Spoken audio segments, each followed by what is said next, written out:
Палітычных вязняў масава прымушаюць пісаць прашэнні аб памілаванні і адначасова пагражаюць ім новымі крымінальнымі справамі, змяшчаюць у карцары. Пра гэта паведамляюць праваабаронцы вясны і удакладняюць. Гаворка пра палітычных зняволеных, асуджаных на карацейшыя тэрміны. А Юрыя Зянковіча, пакаранага 11 гадамі калоніі, зноў будуць судзіць. Вітаю, шаноўнае спадарства, з вамі Вітаў Ціўчык, запрашаю на аб'ектыў. Сусветны дзень барацьбы з гандлем людзьмі. У Беларусі хваляцца прымусоваю працай. Ежедневно мы выезжаем на различные виды работ. Лукашенко памілаваў Рыка Крыгера. Перад гэтым узурпатар параіўся з прапагандысткай ЗСБ. Пренеприятнейший вопрос в судьбе и жизни президента, получивший очень серьезное звучание. Па Беларусі зноў прайшлася непагадзь. Двое траўмаваных, 2000 паселішчаў без электрычнасці. Мы вызвали МЧС, они сработали очень оперативно, приехали быстро. Сёння сусветны дзень барацьбы з гандлем людзьмі. Беларусь у ганебным спісе дзяржаваў спонсараў сучаснага рабства. Такую ацэнку рэжыму Лукашэнкі даў дзяржаўны дэпартамент ЗША. Сярод прычынаў вываз украінскіх дзяцей. Аднак згадалі Беларусь не толькі за гэта. Ірына Юр'ева працягне тэму. Вывозіць дзяцей з акупаваных тэрыторыяў Украіны ў Беларусь пачалі яшчэ да паўнамаштабнага ўварвання Расіі. Першыя выпадкі народнае антыкрызіснае ўпраўленне зафіксавала ў 2021 годзе. Агульная колькасць перамяшчаемых дзяцей з жніўня 2021 года перавышае 3,5 тысячы. Сярод перамяшчаемых ёсць як сіроты, дзеці з інваліднасцю, з няпоўных сем'яў, так і дзеці з поўных сем'яў. Усе украінскія дзеці, незаконна вывезеныя ў Беларусь, былі вельмі ўразлівыя для гандлю людзьмі. Гэта адзначыў дзяржаўны дэпартамент ЗША ў адмысловай справаздачы сёлета ў чэрвені. Вываз украінскіх дзяцей стаўся адной з падставаў залучыць нашу краіну ў спіс спонсараў гандлю людзьмі. Я вышел на Путина, говорю, слушай, давай мы часть союзного бюджета потратим на этих детишек. У кантэксце спрыяння гандлю людзьмі згадаў дзярждэпартамент ЗША і практыку прымусовай працы ў лячэбна-працоўных прафілакторыях. Тыя беларусы, хто прайшоў праз ЛПП, апісваюць свой досвед як рабства. Работы цяжкія, а плацяць капейкі. І праз год, паўгады альбо нават 2 гады людзі, якія хворыя на залежнасці, яны выходзяць на вуліцу, яны аніякім чынам нездаровыя людзі і, акрамя таго, не маюць ні капейкі за душою. Апошнім часам у якасці гэтак званай бясплатнай працоўнай сілы ўлады пачалі выкарыстоўваць і былых вязняў або асуджаных да гэтак званай хатняй хіміі. Узімку расчышчаюць снег, увесну збіраюць камяні ці дапамагаюць прадпрыемствам сельскай гаспадаркі. Ежедневно мы выезжаем на различные виды работ. Беспрацоўных грамадзянаў, якія стаяць на ўліку ў крымінальна-выканаўчых інспекцыях, цяпер актыўна залучаюць да пераадольвання наступстваў урагану на Гомельшчыне. Раней Лукашенко прапаноўваў скіроўваць на гэтыя працы і апанентаў рэжыму за кратамі. И так называемые политзаключенные. Туда на проську. Все работает. Помогите стране. Але на прымусовыя працы ў Беларусі скіроўваюць не толькі тых, хто меў праблемы з законам. Гэтак студэнтаў і працаўнікоў прадпрыемстваў перыядычна выпраўляюць збіраць камяні на палях. Ці раз на год залучаюць да рэспубліканскага суботніку. Нязгодным выйсці з граблямі ці рыдлёўкаю пагражаюць звальненнем або іншымі санкцыямі. Прямой запрет на принудительный труд – это статья 13 Трудового кодекса. Запрещено не только привлекать людей к принудительно к труду, но и запрещено наказывать за отказ от труда, который не обусловлен трудовым договором, не входит в сферу обязанностей работника. Каб развязаць сітуацыю, проста забараніць прымусовую працу ў Беларусі недастаткова, мяркуе Павел Сапелка. Прынамсі, мае быць прапісаная адказнасць для парушальнікаў такой забароны. Должны быть работающие институты, которые следят за соблюдением этого запрета. Это может быть и трудовая инспекция в каком-то там, под каким-то названием. Это может быть и прокуратура, это, в конце концов, может быть суд как конечная инстанция. Пакуль жа і прымусовая праца ў Беларусі трапляе пад прынцып. Иногда не до законов. Ірына Юрова, Белсат. Лукашенко памілаваў асуджанага на смерць грамадзяніна Нямецчыны Рыка Крыгера. Перад рашэннем узурпатар сабраў у сябе, як ён сказаў, людзей, пагружаных у працэс. Сярод іх старшыня КДБ Іван Церцель, прапагандыстка Людміла Гладкая і адвакат Уладзімір Горбач, які спадзяваўся, цытата, на акт гуманізму. Пренеприятнейший вопрос в судьбе и жизни президента, получивший очень серьезное звучание. Мы со своей стороны рассчитываем на акт гуманизма, который примет глава государства. У меня лично никаких подтверждающих данных как о помиловании, так и об отклонении этого ходатайства нет, поэтому Александр Григорьевич сказал, что будет размышлять и примет решение. Грамадзяніна Нямецчыны Рыка Крыгера абвінавацілі ў тэрарызме і наёмніцтве. Вырак Менскага абласнога суда расстрэл. Асноўны эпізод крымінальнай справы ажыццяўлення выбуху каля чыгуначнай станцыі Азярышча летась у кастрычніку. У выніку інцыдэнту ніхто не пацярпеў, а шкоду ацанілі на $516. Лукашенко паразмаўляў праз тэлефон з кіраўніком Роснефці Ігорам Сечаным. Паводле прэс-службы узурпатара, бакі абмеркавалі перспектывы супрацы Беларусі з расійскай карпарацыяй. Падчас апошняй сустрэчы на Валааме Лукашенко і Путін абмяркоўвалі цэнаўтварэнне для нафты. Паводле Лукашэнкі, расійскі прэзідэнт нібыта быў здзіўлены, што Роснефть патрабуе ад Беларусі перадаплаты за сыравіну. Сейчас же, когда на границе, на западной границе и на южной, понятно, границе поставлен железный занавес, Беларуси ничего не остается, как пытаться выторговать для себя хотя бы что-то, чтобы хоть какие-то деньги оставить для, ну, будем, скажем так, для формирования бюджета.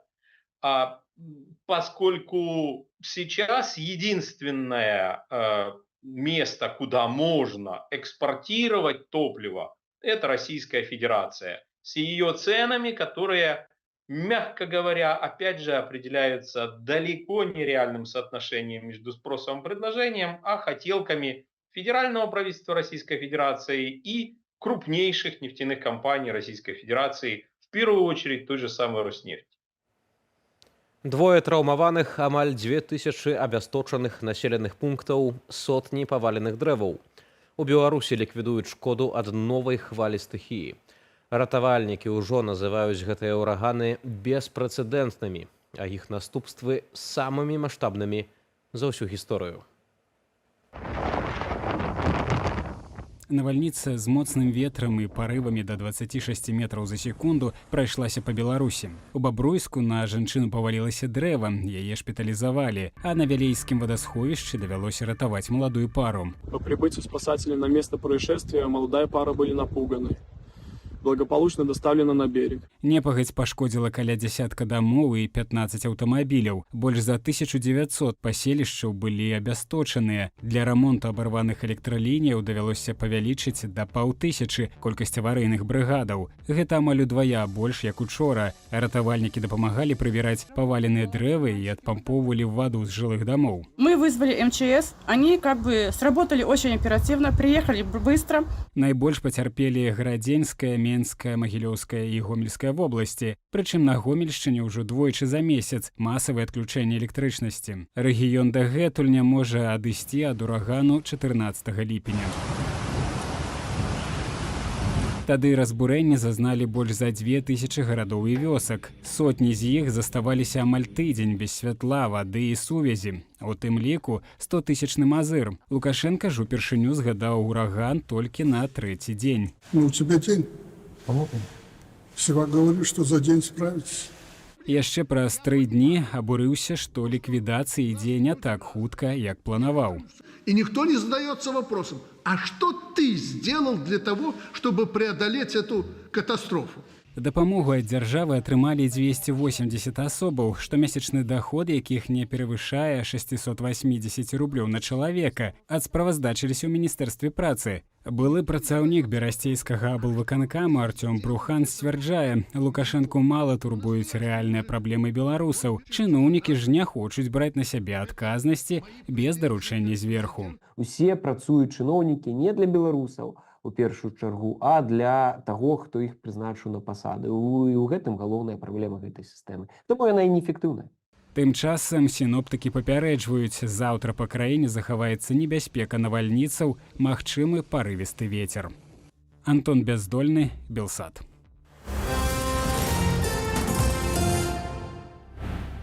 У Вільні збіраюць грошы на аднаўленне шыбаў у краме беларускіх сувеніраў.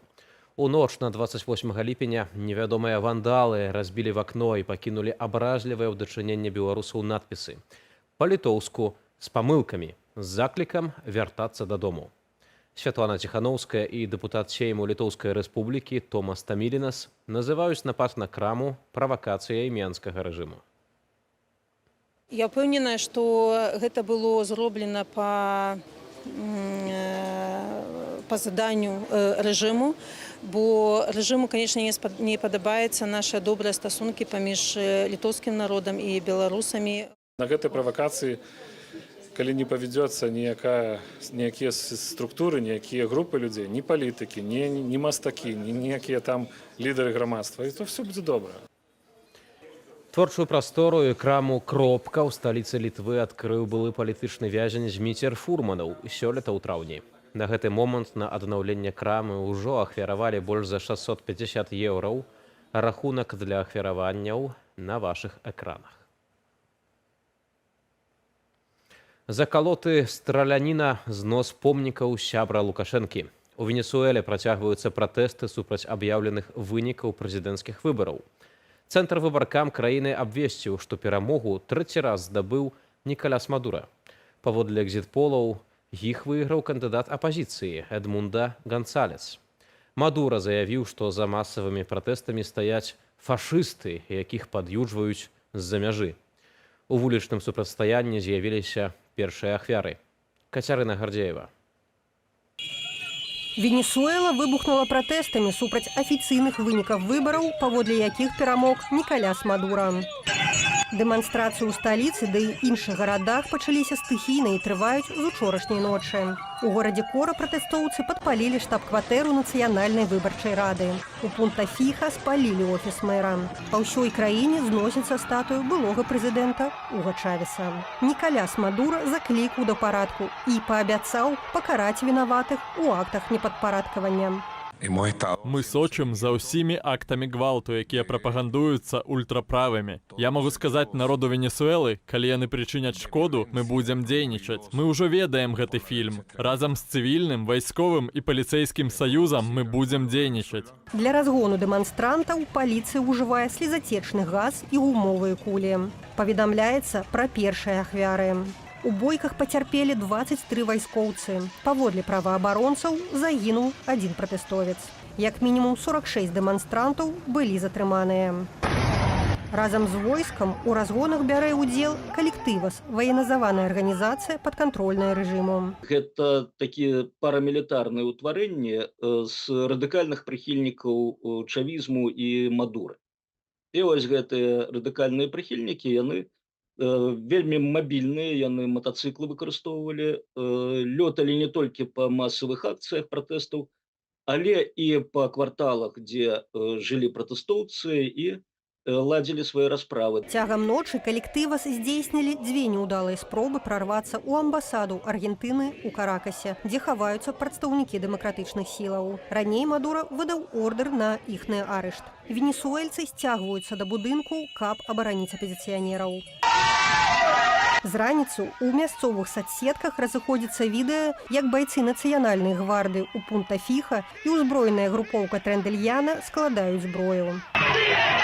Менавіта ад арміі, ад сілавікоў будзе залежыць, на чыім баку ўсё ж такі застанецца перамога. Калі сапраўды будзе прадэманстраваны выбар народу, што масавая падтрымка апазіцыі, ну, нейкія там, скажем, спробы абараніць гэты свой выбар, там выхад на вуліцы, таму падобнае, тады, канечне, генералітэт можа падумаць, чый бок прыняць. Перамогу Мадура не прызналі ў суседніх з Венесуэлай краінах. З адпаведнымі заявамі выступілі прадстаўнікі Аргентыны, Чылі, Коста-Рыкі, Перу, Панамы, Уругваю і Дамініканскай рэспублікі. У адказ афіцыйны Каракас адклікаў адтуль сваіх дыпламатаў. Падтрыманне ж лацінаамерыканскаму лідару выказалі Александр Лукашенко і Уладзімір Пуцін. Паводле іх выбары ў Венесуэле прайшлі без парушэнняў.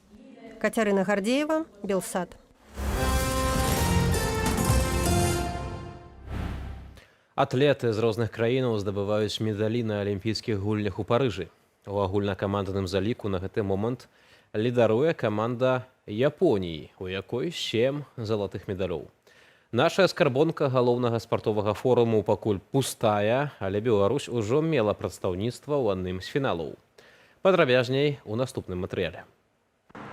Аліна Змушка пакуль што адзіная наша спартоўка, якая адчула на сабе напружанне вырашальнага раунду алімпійскіх гульняў у Парыжы. Беларуска ў фінале спаборніцтваў па плаванні на дыстанцыі 100 метраў брасам заняла апошняе 8е месца. Аднак у паўфінальным заплыве Аліна здолела аднавіць нацыянальны рэкорд, паказаўшы час 1 хвіліну 5,93 секунды. Калі казаць адным словам, здавальняльна. Гэта мой першы фінал, ёсць рэкорд у паўфінале, я задаволеная. У фінале было крыху цяжэй, не ведаю, з чым гэта звязана, эмацыйна ці фізічна. Трэба зрабіць аналіз і высновы, ды ісці далей. Мяне ўсе падтрымлівалі. Усім вялікі дзякуй. Беларускія прадстаўнікі акадэмічнага веславання сёння добра паказалі сябе на арендаваных лодках. Тацяна Клімовіч у сваім чвэрцьфінальным заездзе на 2000 метраў фінішавала на 3-й пазіцыі. І гэта дало ёй права прабіцца ў паўфінал. Яшчэ адзін наш вясляр Яўген Залаты ўвогуле стаў пераможцам свайго заезду на 2000 метраў. Паўфінальнае спаборніцтва з удзелам беларусаў запланаванае ўжо на чацвер. Першы алімпійскі медаль здабыла Ўкраіна. Бронзавую ўзнагароду мае фехтавальніца Вольга Харлан. У спаборніцтве шаблістах яна ў напружаным матчы за 3-е месца перамагла прадстаўніцу Рэспублікі Карэя Чхой Саабін 15-14. Так, вядома, гэта сапраўды цяжкі момант для спаборніцтваў. Гэтыя апошнія 2,5 гады, калі ў маёй краіне ідзе вайна. Гэты медаль, паколькі ў мяне іх ужо 5, асаблівы. Таму што з увагі на ўсе моманты, у якіх мы рыхтаваліся, і на ўсе навіны пра тое, што адбылося ва ўкраіне з вайной, гэта цяжка. За сённяшні дзень спартоўцы на Алімпіядзе разгульваюць 12 камплектаў медалёў у 8 відах спорту. Павел Алейнікаў, Андрэй Сульжыц, Белсат. Кава як раскоша. У свеце змяншаюцца плантацыі гэтай расліны. Як вынік, цана на кававае зерне будзе расці. Што робіцца для ўратавання напою сусветнага значэння, высвятляла Аліна Скрабунова. Кава ўжо не тая. Што здарылася са смакам, ды яшчэ за такія грошы. Адмыслоўцы прагназуюць, што неўзабаве за кубачак нясмачнага капучына давядзецца плаціць яшчэ болей. Горшая і даражэйшая кава – вынік глобальнага пацяплення. Засуха і спёка сёлета знізілі ўраджай кававага зерня ў найбуйнейшых вытворцаў у Бразіліі і В'етнаме. Кліматычныя змены – гэта планетарны працэс. Планетарны цыклічны працэс. Людзі проста сваёй тэхнагеннай актыўнасцю яго як бы паскорылі. Але ён быў да людзей, ён будзе пасля людзей вось гэтай кліматычныя змены. Таму як бы не трэба агулам апеляваць гэтым тэзісам пра зупыненне. Мы зараз павінны сканцэнтравацца на адаптацыі. Найпапулярнейшы від бадзёрлівага напою арабіка добра пачуваецца пры 22-26 градусах Цельсія. А вось плюс 30 ужо шкодная для яе тэмпература. Не апраўдала спадзеваў наконт устойлівасці да кліматычных зменаў і рабуста. Дыяпазон шырокай. Відавочна, дыяпазон талерантнасці рабусты быў пераацэнены, і рабуста таксама цярпіць ад падвышэння тэмпературы і ад нястачы вільгаці ў грунце. Вільгаць – ключавы крытэр для развіцця кававых дрэваў. Кававым раслінам пагражаюць таксама шкоднікі і хваробы. Так, у канцы 19 стагоддзя грыбок знішчыў цэлую плантацыю кавы на Шры-Ланцы. Я лічу, што кава не знікне з-за кліматычных змен. Пагоршыцца яе якасць. Пагоршыцца яе якасць і зменяцца месцы, дзе яна вырошчваецца. Таму, я думаю, бліжэйшыя 50-100 гадоў кава дакладна не знікне, але ну яна можа быць стаць горшай. Але выйсце існуе. Гэта і перанос плантацыяў у спрыяльнейшыя кліматычныя зоны, і адаптацыя тэхналогіяў вырошчвання, і пошук новых гатункаў. Пошуки ведуться в різних місцевостях. Пошукі вядуцца ў розных месцах нашай планеты. У прыватнасці, вельмі перспектыўным рэгіёнам ёсць Мадагаскар. Там апісаны цэлы шэраг новых відаў кавы. Таму, напэўна, павелічэнне генетычнай разнастайнасці – гэта асноўны спосаб залагоджвання гэтай праблемы. І ён даволі універсальны, бо стаўка на адзін гатунак стварае эканамічныя праблемы. Толькі сёлета ў свеце цэны на рабусту выраслі на 40%, а на арабіку на 30%. Гэта рэкорд з 2008 года. Рост адчувальны для спажыўцоў, асабліва, калі набываць напой у кавярні. На кошт кавы, которую мы продаем, капучино, например, таксама ўплывае величина оренды помешкання, кошти електроенергії, кошти кубочків паперових, або там ціна на воду, коли кубочки ГТ порцелянові миються пізніше. Гэта ўплывае таксама заробак для працаўніка, который каву робіць. Для тых жа, хто спажывае каву выключна дзеля бадзёрасці, ва ўмовах пагаршэння смакавых якасцяў ды росту цэнаў на яе можна абраць іншыя напоі з кафеінам. Выдатным замяняльнікам можа стаць чорная гарбата, матэ, маця і нават улюбёная з дзяцінства какава. Аліна Скрабунова, Белсат. Сёння незвычайная ноч. У беларускім небе прагназуюць зарапад. Метэорны поток, паўднёвая дельта акварыды з сузор'я Вадаліў дасягае максімуму дзеяння. За 1 гадзіну можна будзе пабачыць нават 25 жнічак. Найлепшым час для назірання перад світанкам.